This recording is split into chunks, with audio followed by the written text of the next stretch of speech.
द्रव में गैसों की विलेयता का अब हमें अध्ययन करना है। इसके पहले आप तन्यता समीकरण के संबंध में अध्ययन कर चुके हैं, जिसको हमने कल बताया था N1V1 = N2V2, या जिसे नॉर्मल समीकरण भी कहते हैं।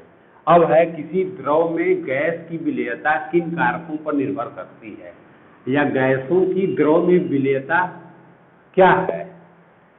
यदि कोई विलेय पदार्थ गैस हो और किसी द्रव में घोला जाता है तो उस गैसीय पदार्थ की विलेयता किन कारकों पर निर्भर करती है, तो उसी को हमें पढ़ना है। तो प्रायः समस्त जो है गैसें, कोई भी गैस है, समस्त गैसें जो है जल में या विलायक में, या जल में सबसे अधिक जो है सर्वाधिक विलेयित होती है।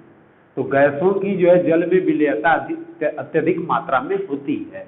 अब एक आता है अवशोषण गुणांक, इसको थोड़ा सा समझना है। अवशोषण गुणांक, यदि किसी गैस का अवशोषण गुणांक, यदि किसी गैस का द्रव में अवशोषण गुणांक, इसको अल्फा से डिनोटेड करते हैं, का मान अधिक है, तो ऐसे जो है गैसों का द्रव में विलेयता अधिक होती है। अब अवशोषण गुणांक है क्या, इसको भी हमें पढ़ना है। अब सबसे पहले ये इस चीज को समझेंगे कि यदि किसी गैस को जल या किसी अन्य विलायक में पूर्णतया या आंशिक रूप से घोलते हैं तो गैस की द्रव में विलेयता या गैस की जल में विलेयता दोनों की प्रकृति पर निर्भर करता है, अर्थात विलेय और विलायक की प्रकृति पर निर्भर करता है, नेचर पर निर्भर करता है। तो नंबर एक पहला आपको पॉइंट होता है कि विलेय पदार्थ जो गैस घोल रहे हैं, विलेय पदार्थ जो गैस है और जो विलायक है, यानी कि वाटर हो या जो भी हो, इन दोनों के नेचर पर डिपेंड करता है, प्रकृति पर निर्भर करता है। नंबर एक ये बात। दूसरा, किसी गैस का द्रव के सापेक्ष क्रिया, अर्थात गैस के अणु यदि उस द्रव के अणु के साथ तीव्र गति से क्रियाशील हो, माने एक दूसरे से क्रिया करते हो, तो ऐसे गैसों की द्रव में विलेयता अधिक होगी। लेकिन यदि गैस के पार्टिकल यानी अणु उस विलायक के अणु से क्रियाशील नहीं होंगे, क्रिया नहीं करते होंगे, तो ऐसे गैस का जो है विलेयता कम होगा। यानी कहीं न कहीं गैस के यानी विलेय पदार्थ के जो है कणों की क्रियाशीलता पर भी डिपेंड करता है कि वह जो है उस विलायक के कणों से क्रिया कर रहा है कि नहीं। तो कहीं न कहीं जो है विलेय की क्रियाशीलता, जो विलेय पदार्थ जो गैस है उसकी क्रियाशीलता, एक्टिविटी,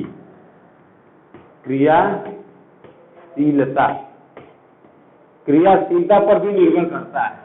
कहने का मतलब यह है, जैसे इसका एक उदाहरण देंगे, जैसे अमोनिया गैस है। क्या है? अमोनिया गैस है, HCl गैस है, हाइड्रोक्लोरिक अम्ल का, और फिर आपको कार्बन डाइऑक्साइड गैस है। तो इन सभी गैसों में, और ऑक्सीजन गैस है, इन सभी गैसों में अमोनिया जो गैस है और HCl जो गैस है वह जल के अणु के साथ तीव्र गति से जो है क्रिया करते हैं। इसलिए अमोनिया का अवशोषण यानी कि एब्सॉर्प्शन जो है अधिक होता है, विलेयता सॉल्युबिलिटी अधिक होती है।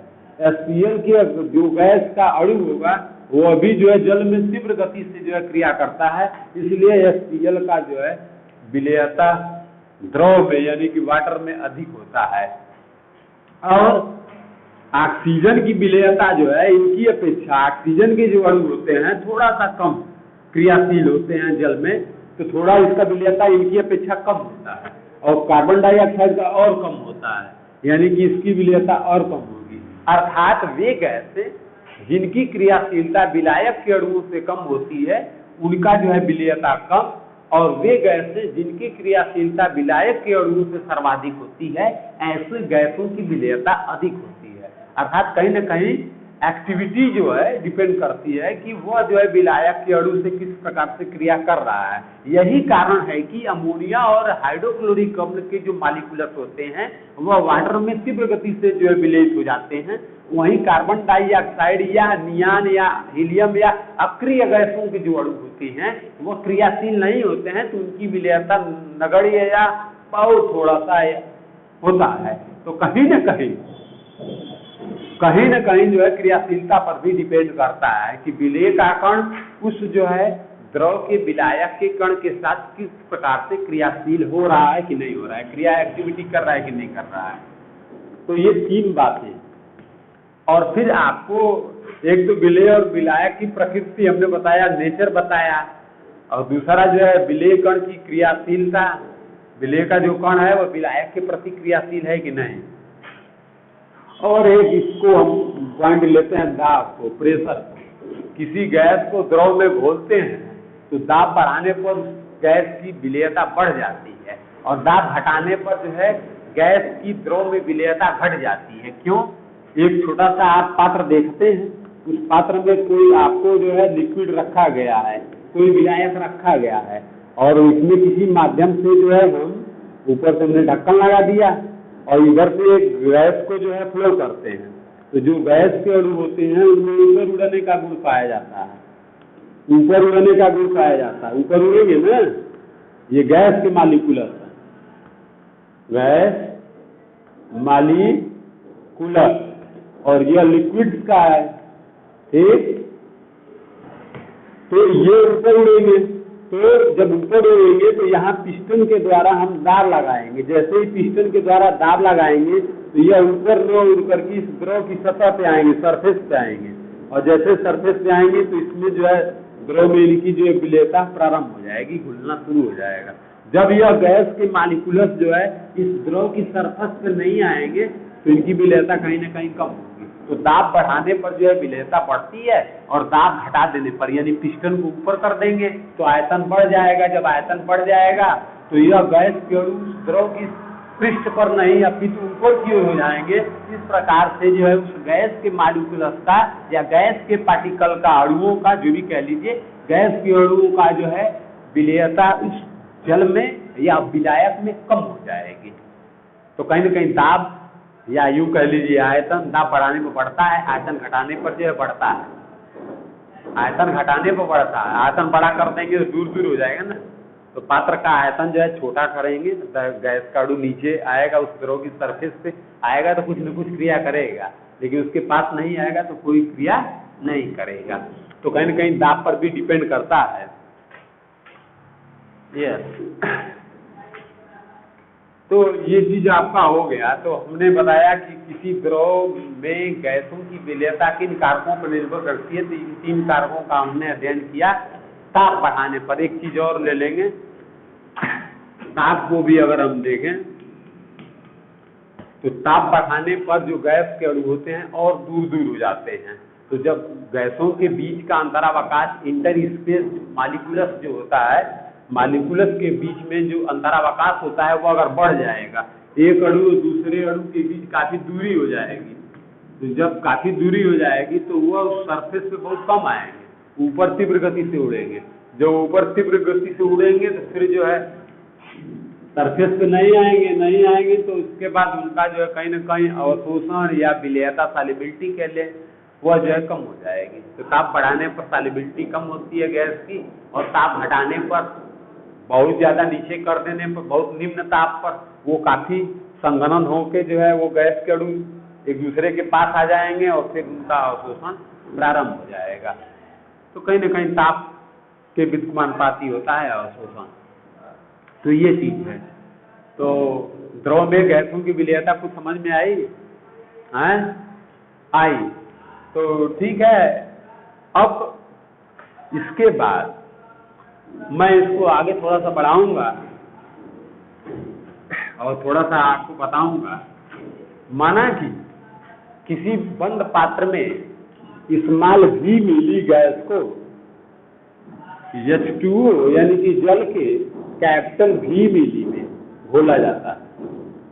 जो विलायक का आयतन है वो कैपिटल V मिली है और जो गैस विलेय है उसका स्मॉल v मिली है।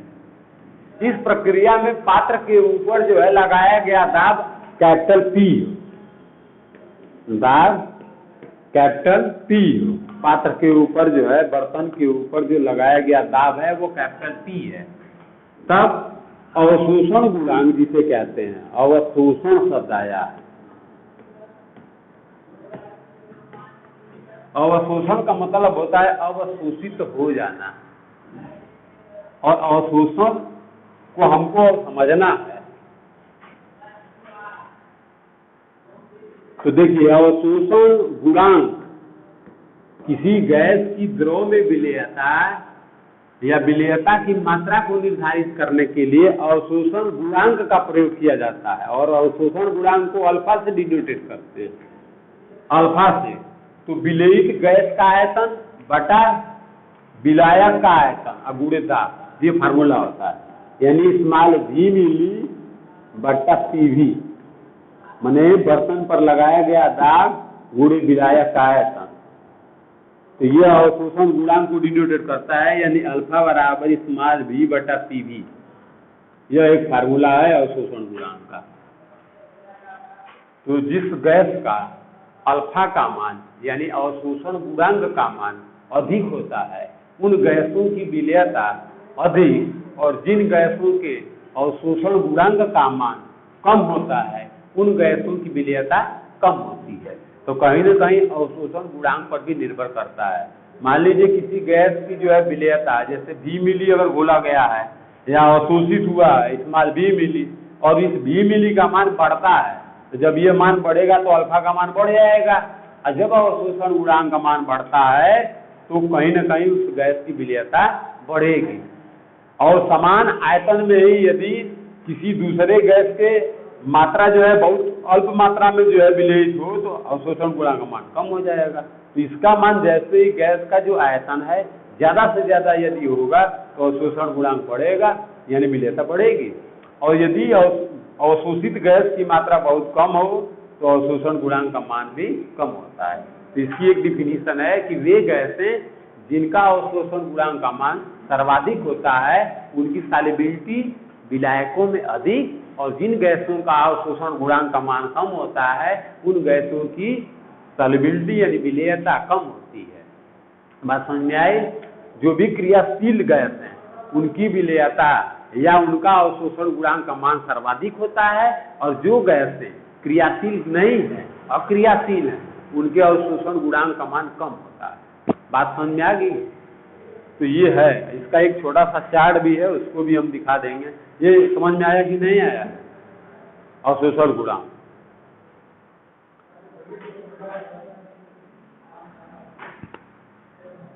अब इसका एक ग्राफ है, उस ग्राफ को समझेंगे।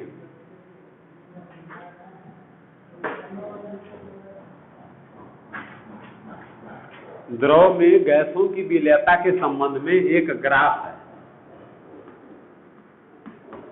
तो इसका देखेंगे। हमने ये y अक्ष बना दिया, ये x अक्ष बना दिया, और ओरिजिन पॉइंट मूल बिंदु है।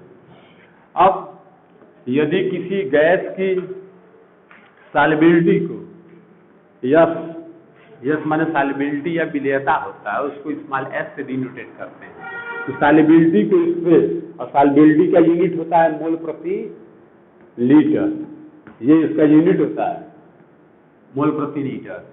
और टेम्परेचर को, ताप को आप यहाँ पर डिनोटेट करिए, ताप को।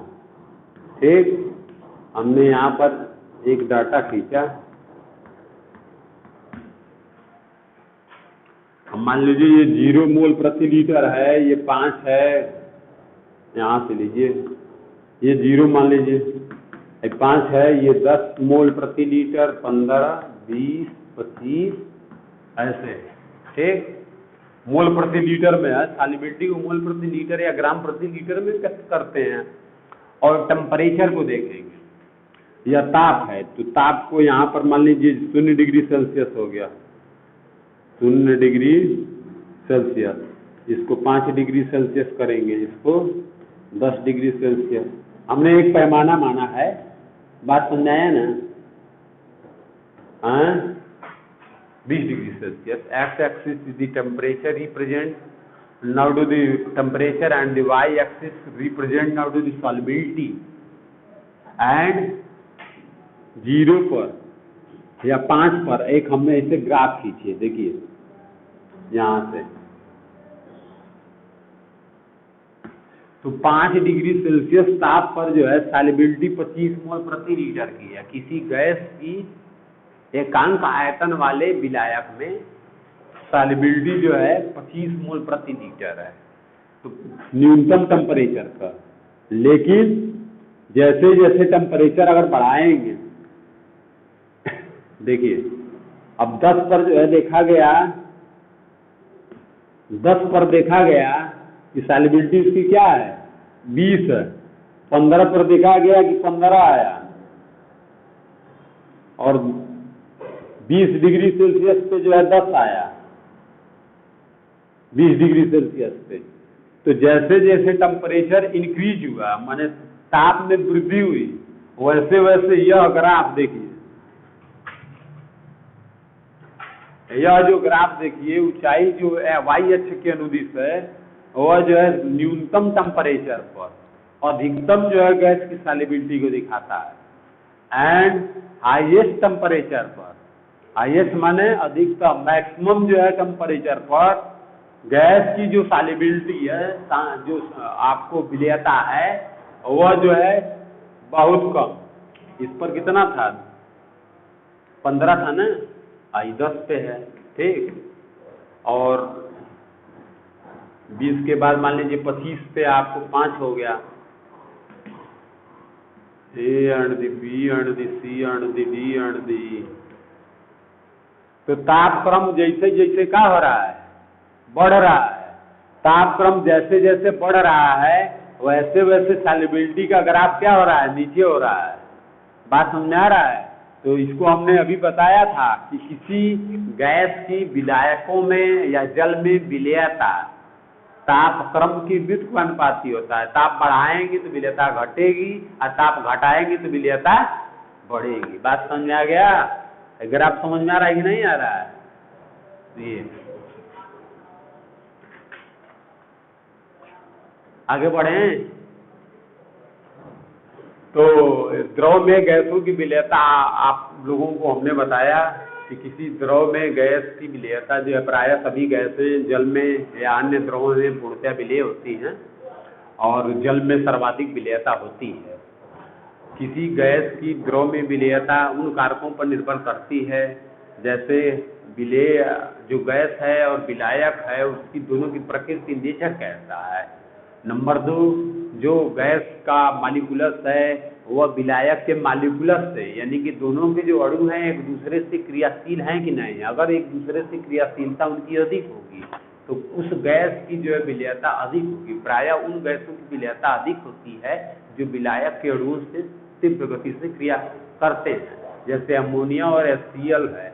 अमोनिया गैस जो है H2SO4 में अवशोषित कराया जाता है. H2SO4 हमने एक विलायक ले लिया तो सल्फ्यूरिक अम्ल में अमोनिया बहुत तीव्र गति से घुल जाती है.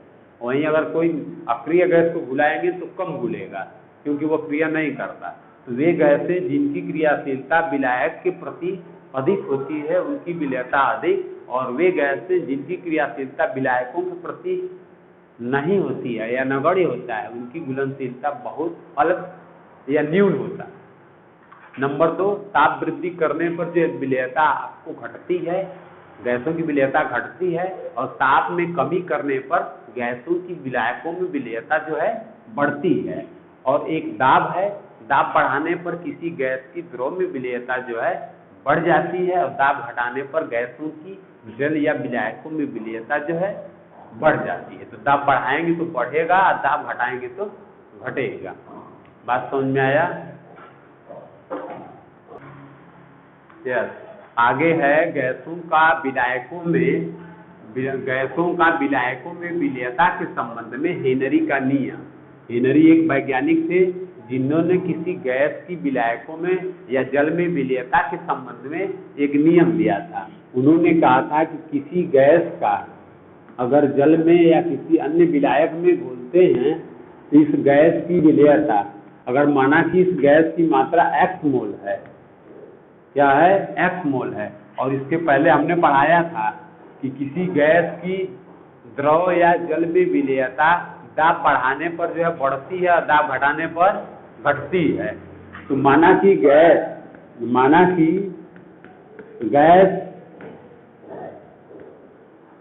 के x मोल यदि किसी विलायक में या जल में घोले जाते हैं, और जल में घोलने पर यदि दाब जो है P हो, प्रेशर, तो हमने कहा कि x mole directed to P, माने गैस की जो मात्रा है x मोल प्रति लीटर दाब के समानुपाती होगा, माने दाब बढ़ाएंगे इसकी मात्रा बढ़ती जाएगी।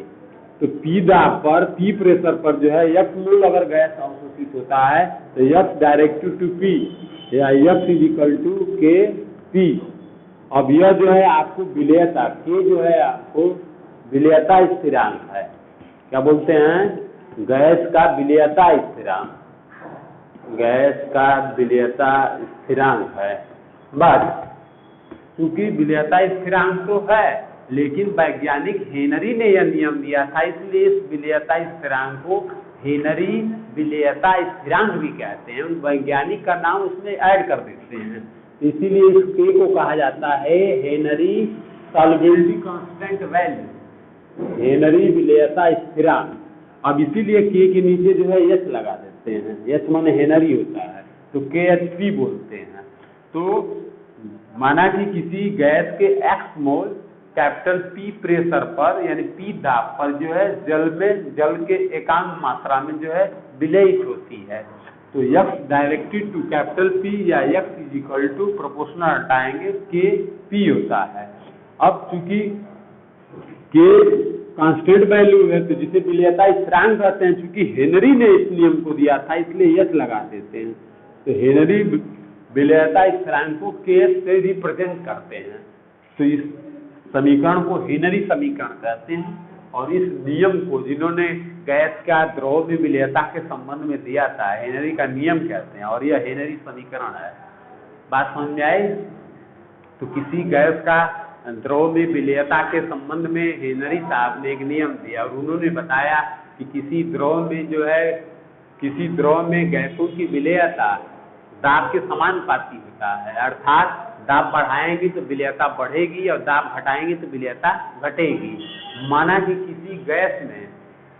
किसी गैस के x मोल को कैपिटल P प्रेशर पर किसी जल या विलायक में घोला गया हो, तो x डायरेक्टेड टू P, जैसे जैसे P की मात्रा बढ़ाएंगे दाब बढ़ाएंगे पिस्टन के द्वारा उस पात्र के ऊपर, तो उसमें अगर जो बंद पड़ा गैस है वो ज्यादा से ज्यादा विलेयित होगा, यानी x का मान बढ़ेगा, तो x समानुपाती P होता है, तो x बराबर Kp। अब चूंकि हेनरी ने दिया था इसलिए इस कांस्टेंट को हेनरी विलेयता स्थिरांक कहते हैं। अगर यही K रहता तो विलेयता स्थिरांक बोलते हैं। H लगा देने का मतलब H माने हेनरी होता है, तो हेनरी विलेयता स्थिरांक, तो KHP बोलते हैं। इस समीकरण को हेनरी समीकरण कहते हैं। बात समझ में आई? तो आज का वीडियो जो है यहीं पर हम समाप्त करते हैं और फिर अगले दिन। Thank you.